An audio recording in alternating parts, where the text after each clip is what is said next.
Thank you. Am I on? Okay. Great. I don't know, I think we should just play this a couple more times and then go home. Who's with me? Is there anybody here who's never heard of or used tapping? Emotional freedom technique. Okay. We're going to go through it quickly. Do you guys use it a lot or just a little? Do I need to get away from that thing? Okay. All right, I'll just bring my notes over here. Okay. Well, every year I watch the Tapping Summit that's put on by the Tapping Solution at the end of February, and it's like 10 days of free lectures about all the ways you can use tapping. And I'm always super excited and whenever I participate in it, which is kind of sporadically, and I'm all enthused about, I'm going to do this all year long until the next one. And then after a few weeks, I'm like, kind of forget about it, don't use it very much. But this year I watched, and I looked at the thing about the research on tapping, and that has inspired me to stick with it. We still have some feedback? It's okay. It's okay. All right. Okay. I have some good news and bad news about tapping. The good news is it's still free. You can still do it yourself. It's very adaptable to almost any type of physical pain or illness or emotional pain. It helps fight your fight or flight mechanism calm down, especially if you have a lot of anxiety, so you can think clearly. Because when you're worried and anxious, the blood in your brain goes to your amygdala, your fight or flight area, the primitive part of your brain, and away from your prefrontal cortex. So you can't think or be creative to try to deal with the situation. You feel lighter and euphoric because there's endorphin release. So that's my favorite part, the release. Now the bad news, it's completely physical and neurochemical, guys. It's not woo-woo at all.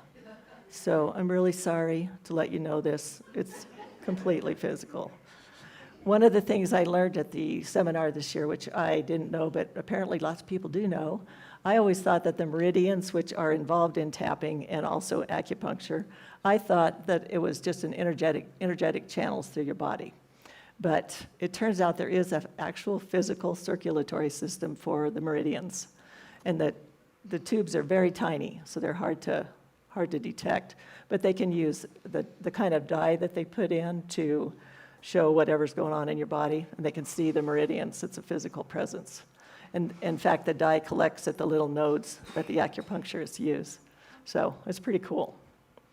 All right, I'm going to talk about tapping, and then we'll do some a little bit later. But first, I'm going to tell you a sad story about a little girl and how she was later affected by tapping. That was me. Unfortunately, my first memories as a child, 3 or 4 years old, was being spanked for wetting the bed. My parents would take turns, and I would cry out for the other parent, where there's never any relief. And one time I got up my courage and I said, "My friend told me that when you wet the bed, you're not doing it on purpose." And my mom said, "Well, we know that isn't true, don't we?" And I felt like I didn't have a friend in the world. And that feeling of feeling like an outcast stayed with me for decades. And then I also had a little side irritation for my little sister, Miss Perfect, who never wet the bed. So I resented her my whole childhood. But unlike a lot of kids, I didn't really think it was my fault. I just thought my parents were stupid and didn't know what they were doing, because every night they would give me a drink of water. Like, hello? This doesn't make any sense. Anyway, this impacted my whole childhood, as I was often sullen and withdrawn. So I showed them. I wasn't outwardly rebellious, but I just basically rejected everything that they told me inside my mind. So I'm going to get back to that story later, but now for some of the tapping research. What I learned is there are now over 300 studies that talk about the efficacy of tapping. And the way it works is it reduces anxiety and reduces the amount of cortisol in our bodies. So one of the most famous studies that's been reproduced several times, they put a group of people into 3 groups. One was just sitting in a room reading some magazines. The second group is listening to a movie about stress and how to reduce it. Cortisol is the stress hormone. And then the third group is tapping for an hour. So the first group that just sat and read magazines, their cortisol level actually went up about 2% because they were separated from their cell phones for the entire hour. And then the second group, their cortisol went down about 17%. These were the ones who'd watched the movie. But the ones who'd done tapping for an hour, theirs went down an average of 42%. They checked the saliva cortisol level at the beginning and end. And some people were as high as 50 or 60% lower. Now, this is a temporary situation, of course, but you can do tapping every day. You don't have to do it for an hour, but you can reduce your cortisol whenever you want. So why is that a good thing? We all need some cortisol for some of the systems in our body and the processes, which I don't know what they are, but I'm not going to go down there. But some of the side effects, if you have too much cortisol in your body, because you're spending a lot of time being fearful or anxious, are insomnia, muscle weakness, fatigue, high blood pressure, weight gain, weakened immunity, memory loss, diabetes, osteoporosis. Sounds like the warning label on a prescription, right? So the most dramatic, one of the other research that they talked about was genetics. Like this group of people had 72 changes to their genetic code among all the participants. Some people, the genes that would upregulate into a disease later, those were suppressed. And some of the other genes that would help your immune system, those were upregulated. And these were permanent changes. So for me, that's super exciting. But the most dramatic one for me was using tapping for PTSD, especially with combat veterans. At first, the VA, of course, was not too interested in this because it sounded so strange. But one of the men that's prominent in the tapping world, he just kept doggedly helping. Every year he would treat larger and larger groups of combat veterans, and they would go through a 10-week course where they'd do an hour a week of tapping. At the end of the course, none of them showed any sign of PTSD, like none. And he has treated over 25,000 veterans this way. So they're no longer subject to the nightmares, the anger, the difficulty with regulating emotions that happen with PTSD. Okay, there's more research, but I don't know about you, I'm already sold. I don't need any more.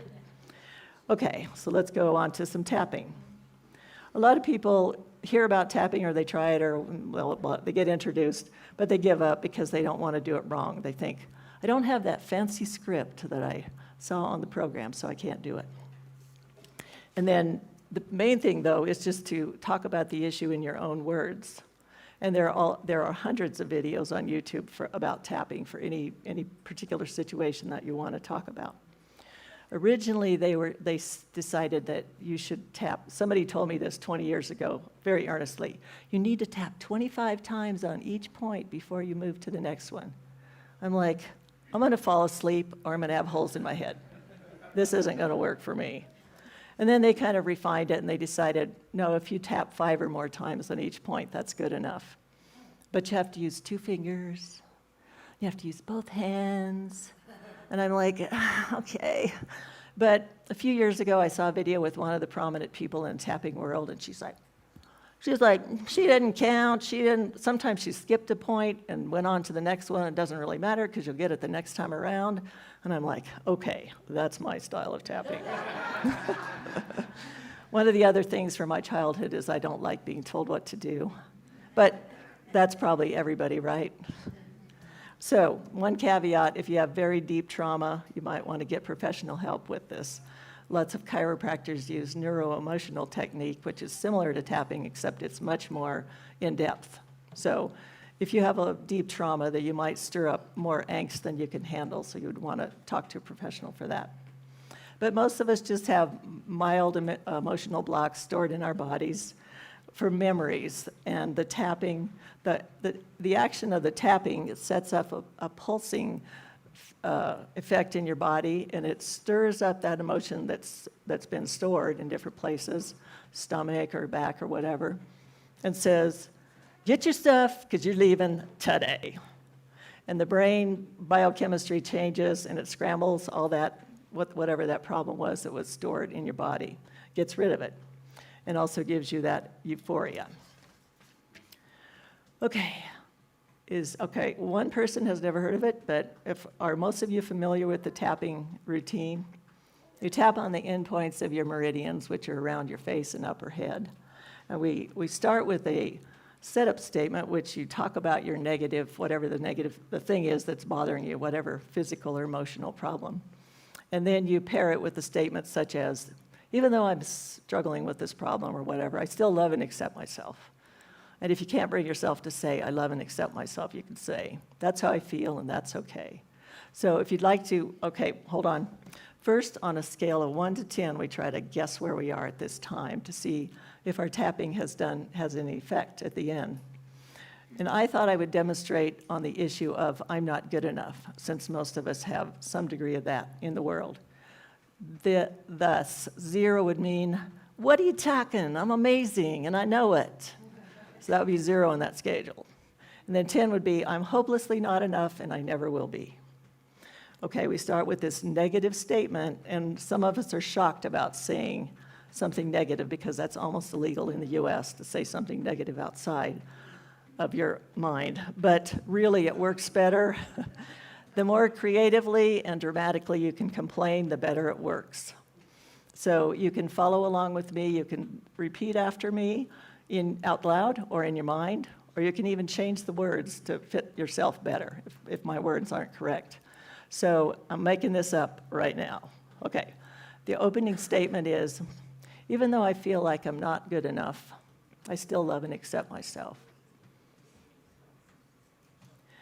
Even though I feel like I'm just not enough, that's how I feel and that's okay.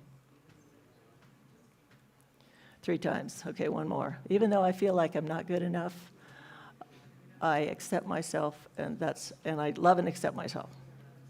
Okay. I'm not good enough. I'm just not good enough. I don't like myself. Other people say they like me, but I don't get it. I don't like myself. I don't think I'm very good. I'm just not good enough.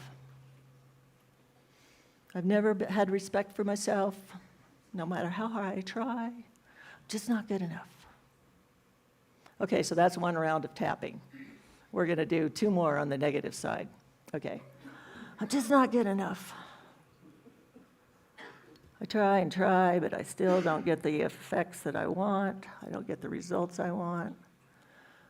If only I could love myself. But I can't because obviously I'm not good enough. I'm just not good enough. I'm not now. I wasn't born good enough. I never will be. I'm just not good enough. I'm not enough as myself. Even with help, I'm still not good enough. That's just how it is. I can't change it. Not enough. Okay, that's 3 rounds of negativity. How do you feel? Little buzzed? I know I do. Okay, so sometimes they say, well, you want to try to get down to like a 3 or 4 on this scale of how you feel about the issue. But there's no rules, so you can just keep talking negative if you want the whole time, or you could switch over to a positive, even if you're not down to the 3. And remember, if you go from a 6 to a 5, that's still a big drop. That's still a great improvement. So don't feel bad if you're not dropping, several points. Okay. All right. I feel like I'm not good enough, but I'm making some progress. I have a lot of people that tell me I'm great. I'd love to be able to believe it, and I'm working on that. I'm getting better all the time. At least that's what I'm working on. What if I am good enough? What if is a great statement to say, by the way, because it's a lot easier than, yes, I am good enough. If you're not feeling that way, it's a nice way to ease into it. Okay, what if I am good enough?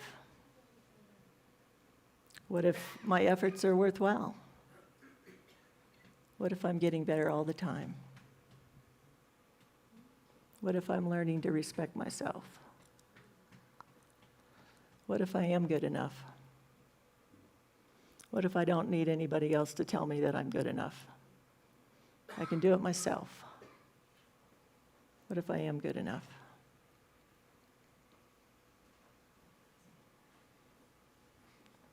I think I am good enough. Okay, so that's 3 rounds of positivity. And hopefully some of you have gone down a little bit on that scale if you had that issue at all in the first place. Okay, I said I would return to the bedwetting story. In my 20s, I went to see a chiropractor, and I told him about this situation, and he said, what I've learned is when little kids, they have poor arch support on their feet, they wet the bed, and as soon as we put them into some shoes that have good arch support, it stops immediately. I'm like, okay, I don't think my parents would have known that in the middle of the 20th century, so that's obscure but interesting. And then also in my 20s, I became a parent, and I learned how easy it is to make incredibly stupid mistakes doing child raising. So I finally asked my mom about it because they didn't turn out to be the monsters I thought they were going to be. They're actually pretty nice people.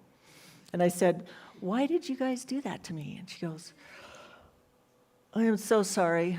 We didn't know what we were doing. We thought we were doing the right thing. I'm so sorry. Fortunately, the thing about resenting my sister, that did not survive my childhood. And we've been pals since we were teenagers. Yes. But it wasn't until about 10 years ago that I finally realized that when I was 3 and 4 years old, she was still in diapers. So of course she wasn't wetting the bed. But then I don't think she ever did. The bottom line is a lot of the things that bother us that have been stored in our bodies for such a long time, they're based on mistakes or misunderstandings. And once you find out what the real story is, sometimes that goes away, but a lot of times it doesn't. No matter how much you talk about it for years, it's still like this thing about feeling like an outcast that lasted decades. But I've now had about 30 years of energy healing between the chiropractor and people like you, but the tapping is something you can do on your own. And I've done dozens and dozens of hours of tapping. So that's something that you can help yourself in your own way. I even came to feel some compassion for my parents because they were young, they didn't know what they were doing, and they lived in a 344 square foot trailer without laundry facilities on board. So I could feel sorry for them. Now, are we going to track down and neutralize all our things from the past, all of our traumas? No, and you really don't want to spend your whole life doing that because you can literally spend your whole life doing that. And then you don't have any time left for being creative and just living. But if there's something that's holding you back every time you try to expand your world, then chances are tapping is something that could help you. And did I mention it's free? Yes. I'm done.